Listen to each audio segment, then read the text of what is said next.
Okay, so we are on the guitar here. So we're kind of on the wrong chart here, maybe, maybe not. I'd rather get you on a guitar chart, but we'll be talking about this, but we're reviewing first guitar, then we're going to get to the cello fiddle guitar. Okay, and get to those double string shapes.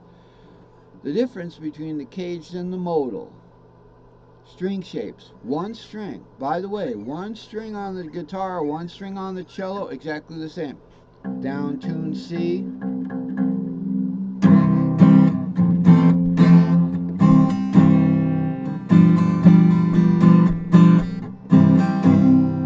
Okay, that's a down tune C guitar. Now, the cello fiddle 5-string guitar tune thing, same note. So we're going to be talking about one string on the bottom here. Okay, same string. I'm just going to use the guitar because it's warmer.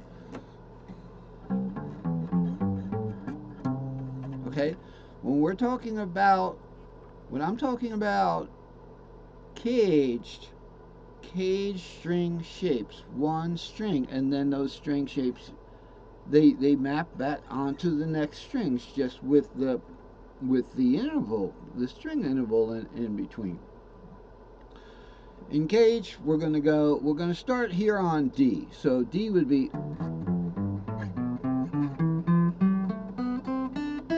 there's the short cage D, and we'll do the long cage D.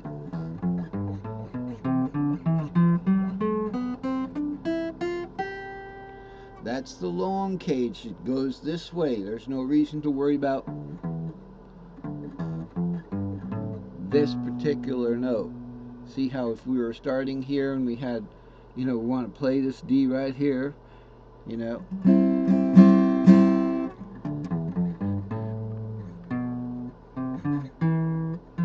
these two accidentals, or in this case they're not accidentals, because you're looking at the, like, almost like a D there, a D scale in C, because it's a D shape C. They're not accidentals, but they are below the finger bar line.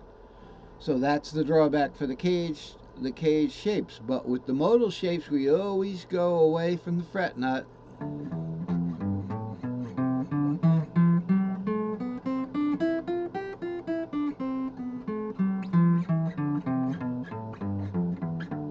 Okay, now let's talk about one string. So now let's talk about the modal string shapes, how they overlap. Okay, buddies. Okay, so starting on D here, it would be 2, 3, 4. We're going to have buddy overlap 3, 4 with 3, 4, 5. So here's our D string shape, or D cage string shape, bottom string. C cage. Remember, in cage, D goes to C, goes to A, goes to G, goes to E, goes to D, right? So it's a D. Then to C string shape, 3, 4, 5. Then A string shape, right, is going to be 5, 6. That C shares just the G, just the 5. Doesn't matter what key you're in. So saying G is, we're in the key of C, saying G, but it's the fifth or whatever key you're starting on. So D is the second of C.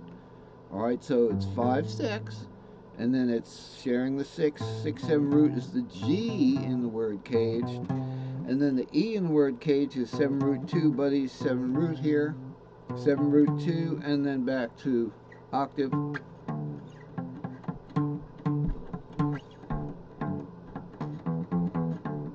Okay, that's the cage.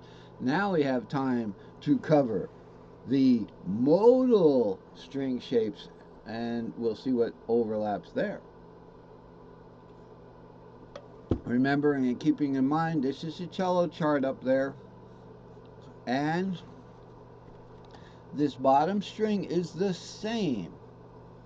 The only difference is the intervals between the strings in the 5-string cello. Remember, this R is down C and it's the low E. We'll just cover this. Down G, Okay, it's the A string, but it's down tuned to G. D is the unchanged. Okay, I'm on the guitar now. Okay, so we could go to the modal in a minute before we jump over to the other instrument. What we've got is for the modals. We'll start with, now we can start with C on the bottom. Okay, so we're just going to be focusing on this, even though it's not the same instrument. We're going to be focusing on this right here. Okay, and on and on and on and on, however long we got to go. Root 2, 3, and then the next modal string shape's 2, 3, 4. Then the next modal string shape is, because you have a string shape on every scale member. So it's root 2, 3, 2, 3, 4, 3, 4, 5, 4, 5, 6. See? We didn't have 4, 5, 6 in caged. 5, 6, 7, 6, 7 root, 7 root 2, root 2, 3. Okay? So that's the difference between the modal string shapes, and it's the same in the cage string shape, and it's the same on this guy.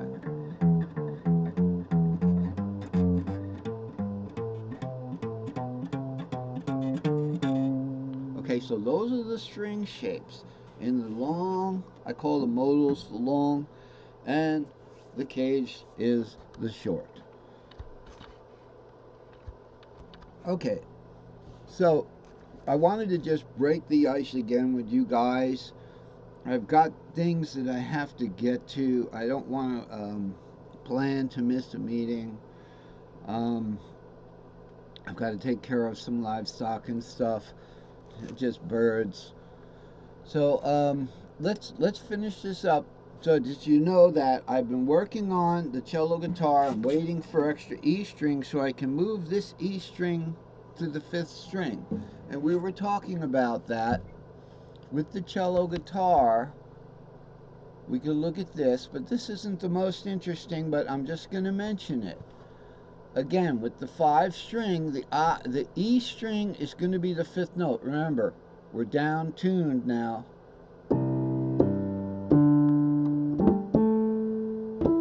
So the E string is just moves to the B string slot because we want all our strings together.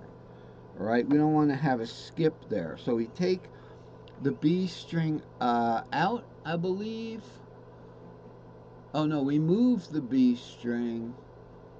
Okay, so we're moving the high E down 1, we're moving the B string down 1, we remove the G string. We're not using that, but this guitar is using it because I broke so many high E strings.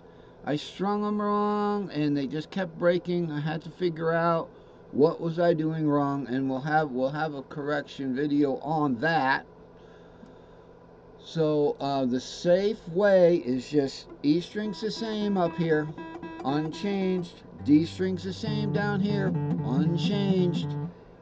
Low E string, down tune it 2 whole steps to a low C. A string, down tune it 1 whole step to a G. D, as we said, is unchanged. Now, this, you move the B string down to the G string slot that you removed, and you down tune that B string 1 whole step to the A. Okay, and then theoretically, if you just leave the E high E string, you've got your 5 strings, but you have a gap in the middle. You can take the G string and put it there and make it an octave lower. And that's it. That's how to string a guitar. And I'll be working on this in the future. Hey, if you like these videos, like and subscribe. It's been good to get back in the lessons with you, and we'll be making more lessons this month, all before Christmas. I hope you all have a great week, and it's been good helping you out. Keep thinking and playing.